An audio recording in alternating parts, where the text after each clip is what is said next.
Fravatar, Rockius, Mac, Wansnot, Agnew. Thanks for meeting with me. Where's Ryan? Of course, boss. Ryan's finishing up some work in the weapon shop, so he couldn't make it. We'll fill him in later, though. Good. Well, I'm sure you all know why I've called for this meeting. For months we've been training, planning for this moment, and the time has finally come. After the Holy Nation attacked us, Valtina was captured, and that sent off a chain reaction of events leading the Shek army to begin an assault on the Holy Nation. We've been biding our time and preparing for the perfect moment to bring them down, and, well, our patience is finally paying off. I wanted to discuss our plan of attack and make sure everyone's in agreement. We're all in this together, and that means we have to all be okay with whatever happens next. Rook, I know we've been preparing to attack the Holy Nation for a long time now, but do you think we'll really be able to take them on with just the 7 of us? Juan's not. We've been with Rook since the very beginning. He's always had a plan and has always looked after us. If he thinks we're ready, then we're ready. I wouldn't be worried if I were you, you bearded bastard. That is a good point, Fravatar. I trust you, Rook. It's just that the Holy Nation is a powerful force to be reckoned with. While that's true, word travels fast, and people are talking about how the Shek have inflicted a lot of damage to them already. I even heard it being discussed as far east as Flats Lagoon. If the rumors are true, their forces have been weakened, and this is probably the best time for us to make a move. Correct. The Phoenix is in a vulnerable position after Seta and Valentina were imprisoned by the Shek. Some of their strongholds have already fallen. Their troops will be spread thin. Even so, their forces still greatly outnumber ours, even if you account for the Shek army. What do you think, Rook? These are all good points, and you're right. If the 7 of us try to take the Phoenix head on, there's no way we could beat them. We have to be smart about this and take them on slowly and strategically. We'll hit their mines and strongholds south of Blister Hill, cutting off all reinforcements to their capital, and after that, we'll sever off the Holy Nation's head directly by going after the Holy Lord Phoenix himself. Ultimately, if we take him out, the Holy Nation falls apart from within. So what do you guys think? It could certainly work. We just have to be careful. It's a good plan. I'm looking forward to taking some of those wretched paladins down. Fravatar is right. We trust you, Rook. We'll be with you every step of the way. That's what I'm talking about. Let's do this, you bastards. What's Agnew going on about? I think he is wondering why a Krau's Chosen is knocked out and curled up in a ball under Whatnot's bench. Don't worry about that. It's settled then. We leave at dawn to begin our attack on the Holy Nation. Everyone will have a first aid kit, and Mac will hold on to our food supplies and relay messages back home if necessary. We travel north to the closest holy mines. We'll destroy anything that gets in our path and free any slaves they have there. This time, it's the Phoenix who will experience the fear of losing what's his. We've invested so much for this moment, you've all become stronger than I ever could have hoped. We'll finish what the Shek started. We're the 7 that will defeat the Holy Nation. I hope you're ready, Holy Lord Phoenix, because we're coming for you. Rook met with his men and finished discussing their plan of attack. The time to engage in war against the Holy Nation was now. They were traveling north towards the closest holy mines first. While they moved, a group of dusk bandits made the mistake of ambushing the men, trying to rob them of their belongings. Rook yelled out and the men broke formation to strike back. This was just an example of the potential these 7 men had. This large group of bandits were eviscerated on the spot. Before their training, Rook was the only one that could dance around his enemies, taking them out with his falling sun. But now all of them were expert fighters and they were definitely a force to be reckoned with. It was thanks to the head of agriculture, who was released from New Raleigh right before the 7 left. Its part to play was over and they didn't want to keep it captive any longer. As quickly as the fighting started, the last bandit already crumbled to the ground and they were defeated. They did a quick check to make sure everyone was okay and the damage received was minimal. They were just getting started. The men finally arrived at the holy mines at midnight. They slowly approached the outskirts of the wall, just far away enough where the enemy patrols couldn't spot them. They were anxious and nervous as they got closer. This was their first time doing anything like this after all. Rook stopped and turned to speak with them. He said that they needed to be smart about this and asked them to wait here while he snuck in. Rook was going to try and knock out and disarm as many men as possible, and hopefully they could take over these mines without drawing any attention to them. If anything went wrong, he would stand his ground until the rest of the men joined him. It was a small outpost with only a few gate guards. It'd be easy enough to pass through undetected. Rook snuck inside and went into the living quarters first. He found a corner to hide in as he scanned the building. Most of the soldiers were asleep. Only 2 were awake at a table having a quiet conversation with themselves. The other building was where they kept their slaves locked up. Not for much longer, though. The 2 guards stopped talking for a moment and Rook moved in to strike. He snuck up and knocked the first one out as quietly as he could. Time for the other one. Well, that didn't work out quite how he was hoping. The second guard detected Rook and yelled out in a panic, which alerted the rest of the men. They sprung out of bed and ran to their mounted turrets atop of their quarters, ready for an attack. Rook's men heard the commotion and charged in to help. Rook was keeping the majority of their troops occupied on the roof. He didn't want his men to be gunned down by the turrets. The few troops that stayed downstairs were locked in combat with Rook's reinforcements. Rook was taking a bit of a beating, but he was dishing out more damage than the paladins could take. Wansnot and the others cleared their way to the top of the building to help Rook clean up the remaining men left standing. The Holy Nation men were backed into the corner as Rook's men converged all around them. The wounded tried crawling away, crying out for help, but were quickly silenced by their falling sons. The men took a moment to heal up while Max stood guard at the harpoon turret. Rook used this opportunity to sneak into the slave building. It looked like the guards here didn't notice the commotion outside. Before they could spot him, Rook knocked out the closest guard and immediately moved to his next target. As he turned to see what was going on, his face met Rook's fist and he was taken out. Another guard was asleep in the corner. Rook took him out with a dull thud and it looked like the coast was clear now. He took this opportunity to disarm the guards. If they woke up, they wouldn't pose much of a threat anymore. He heard a bolt fire from the turret. They must have missed a small patrol that spotted the other men on the roof and engaged them. Rook ran back to assist, but as a whole, the rest of the 7 were very strong now. They were certainly able to hold their own without Rook babysitting them, but that didn't stop him from charging in anyways, taking out the last one of the remaining men with a crushing blow. So far, everyone was okay and things were going relatively smoothly. Rook snuck back over to where the slaves were kept and began picking their locks. As he unlocked the first slave's shackles and cage, she cheered as quietly as she could but was bursting with excitement. The rest of them stared at Rook anxiously while he continued freeing the others. Some of them were so broken that they were too afraid to leave their cell, even after Rook assured them that there were no more guards to hurt them and that he had a place where they could call home. As soon as Rook opened his cell, the poor slave closed the door to his cage and curled up, crying. They were so broken by the Holy Nation that they refused to leave. Rook had to focus on freeing the rest of the slaves though. While some of them chose not to go with Rook, the others were ready for the opportunity to be rid of this hard life that they were forced into. As Rook went back downstairs, he noticed that the guards he knocked out regained consciousness and armed themselves again. As he was halfway down the steps, they spotted him and charged at Rook with rage. They forced him back to the roof to defend the escaped slaves. The guards were trying to cripple them so they wouldn't be able to escape with Rook's men. The rest of the 7 came in from behind and trapped the guards at the stairway. They easily dispatched the remaining paladins. Once the last of the threat was taken down, the slaves scoured their unconscious bodies for any gear that they could steal from them. While they were taking the weapons from the enemy for their own use, Rook continued freeing the remaining slaves left in their cells. Even after the caged men saw what the 7 men did to the Holy Nation forces, some of them were too afraid to leave with them. Rook wasn't going to force them, but he encouraged them to leave before more men arrived and gave instructions on how to get to New Raleigh. The other newly freed men anxiously followed Rook as they were all released from their cages. There was nothing left in the mines and it was time to go. Only one guard remained at the front gate. Rook knocked him out immediately and disarmed him. The first strike was successful as they completely liberated the mines, and as they were heading out, a group of trading nomads were passing through. Rook told them to be careful in the coming days. War was being waged in this land. Only one of the freed slaves stayed with the 7. The rest of them took their chances on their own. They told her that she was free to go, or she could join them and be protected at their home. For now, they were going to progress to the next objective: Bad Teeth. After a few minutes of following the 7 and contemplating her options, she made the decision to join Rook's cause. They were happy to hear her choice, but it was too dangerous for her to be in the enemy's territory. They told her to go to the hub and stay there for the time being. They'd come back for her later. She bid them farewell and left for the hub to lay low. The 7 arrived outside of Bad Teeth and they hid out of sight while scouting the base. Mac noticed that the gate was being guarded by the Shek forces. In fact, they were using the ruins of the station as a base of operations. They already took it over. Well, that's one less fight that they had to worry about. The men gathered around the map and they saw a holy military base outside of the Foglands, just north of Stack. The way things were going, they probably were using that base to supply reinforcements to Blister Hill. If they could take that out, that would really help weaken their capital. It took them a half day's travel to get there, and when Max scouted the base, he could see that it was crawling with Holy Nation men. This location was much more formidable than the mines they sacked, but they knew it had to be done.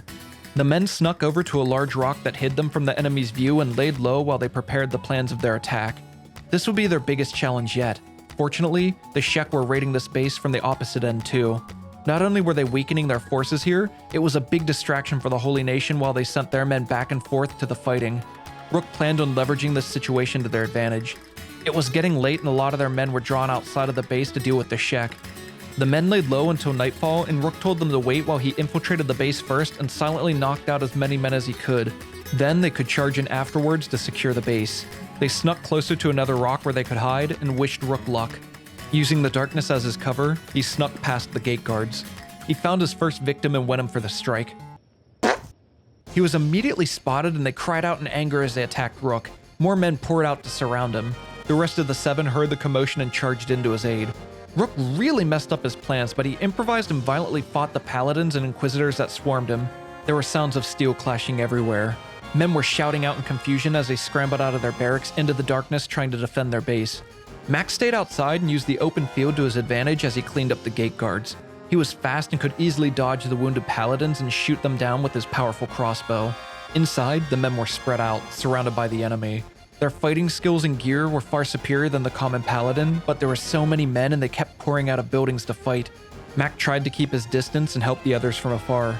Rockius was the first to be taken down. The paladin's weapons specialized in damaging skeletons after all. The rest of the 7 stood their ground and managed to take out the wave of soldiers.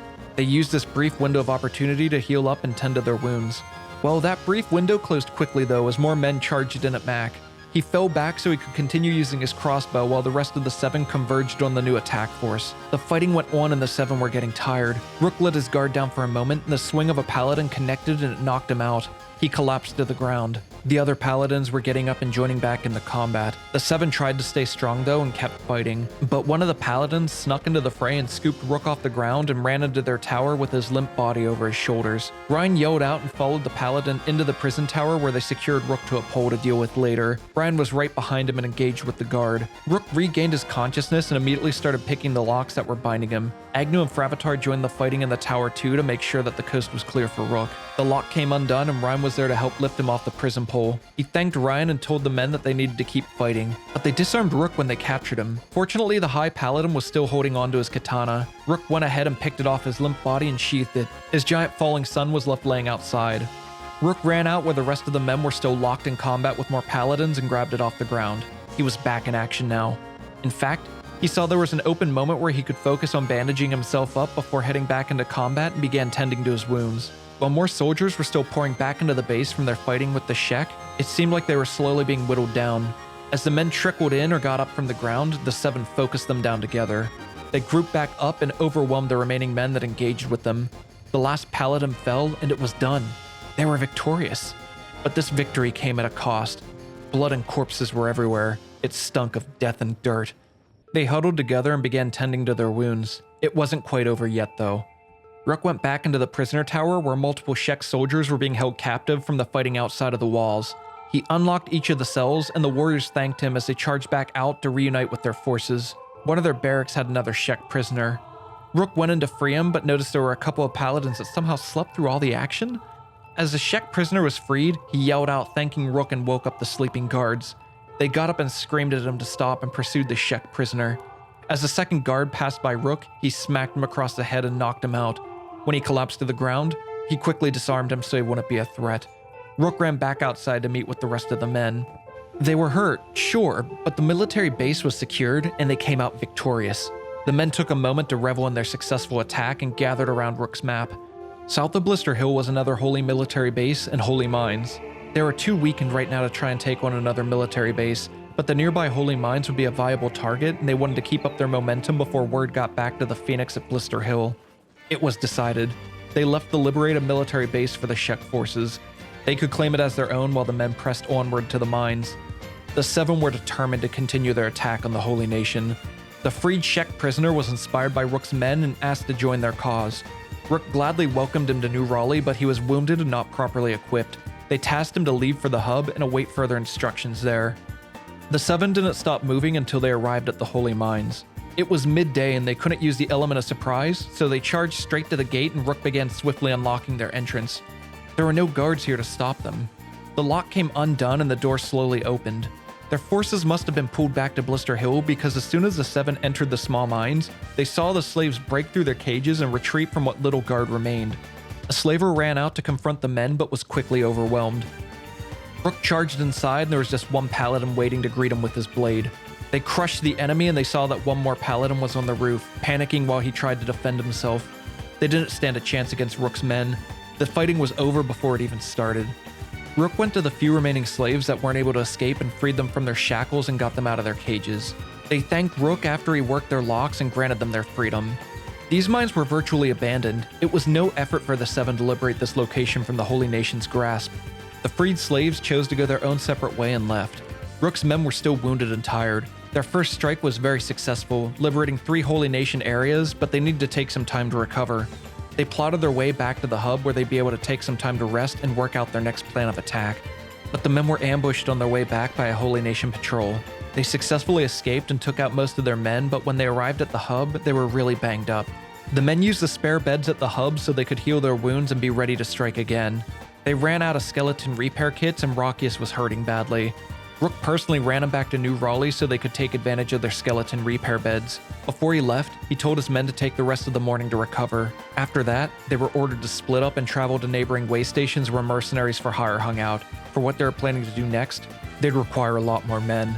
Rook arrived at New Raleigh and laid Rockius down on the repair bed, and it immediately started to work on his damaged parts. He'd be as good as new in no time. Rook laid down to patch up his own arm as well. The escaped slave and Shek warrior traveled from the hub to New Raleigh, but they took some time to go to the northern way station to visit the plastic surgeon. The Shek warrior was given the name Yolo Horse, and he was eager to fight under Rook's command.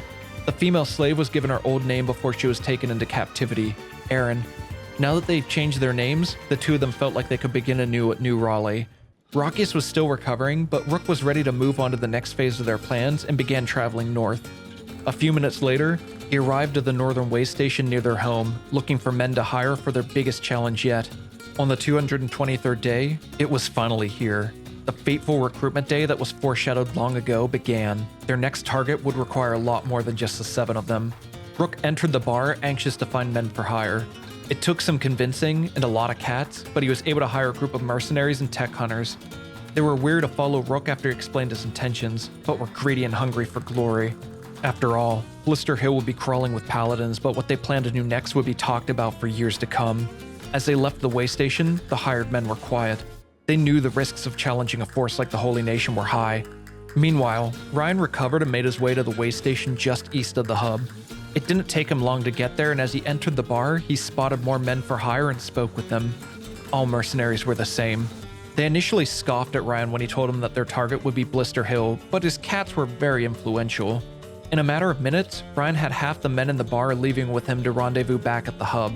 He didn't spare a moment and they left immediately. Time was of the essence. Fravatar finally recovered from their first raid and traveled north to World's End. They knew soldiers for hire frequented the bars there. It would be a longer trip, but he planned to meet up with the rest of the men outside of Blister Hill. The next day, Rook arrived at the hub and he met up with the rest of the men. Everyone was ready and the time to strike was now. Their force set Stack as their first checkpoint and left through the gates of the hub. Alone, the 7 were powerful warriors. Now that they had a small army of recruited mercenaries with them, they truly were a force to be reckoned with. As they arrived at Stack, they could see the shocked look on the Shek's guards' faces when they saw Rook's men with an army of soldiers at their side. For the first time, they didn't taunt Rook as he passed through the gate. Rook entered Stack's HQ and found a Shek commander who called him over to talk. He told the commander that their next target was the Phoenix himself and that their force would make their move at nightfall. The commander bid Rook farewell and wished him luck. As Rook was leaving, the Shek commander told him that they wouldn't be alone in their fight against the Holy Lord Phoenix. The men began moving out to a holy farm near Blister Hill as their next waypoint.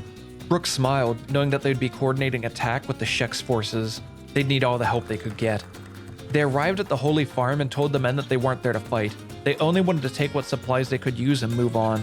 The farmers complied, but as soon as Ryan stepped inside their building, he was jumped by one of the guards. The rest of the farmers turned on them with a violent rage, cursing them as enemies of Okran as they charged in. Rook's men didn't want to shed any blood here, but they forced their hand. The farmers didn't stand a chance and were massacred. Rook was disgusted. He didn't want to target the farmers and peasants, but at this point it couldn't be avoided. They took what food they found and continued towards their final destination, the outskirts of Blister Hill. As they left the Holy Farm, Fravatar stopped into the bar at World's End. He found a group of tech hunters that were looking for work and hired them on the spot. That was it. They hired as many fighters as they could find, and the Holy Nation's forces were weakened. Fravatar left with his recruited men to meet with Rook outside of Blister Hill. That night, everyone arrived outside of the Holy Nation's capital. Everything that Rook's done has been leading up to this moment. Now was the time that they would fight the Holy Lord Phoenix and bring the Holy Nation to the ground. Would they be able to succeed in their attack, or would the Holy Lord Phoenix be able to stop Rook and his army? Find out on the next episode of the Chronicles of Rook. I hope you enjoyed this episode.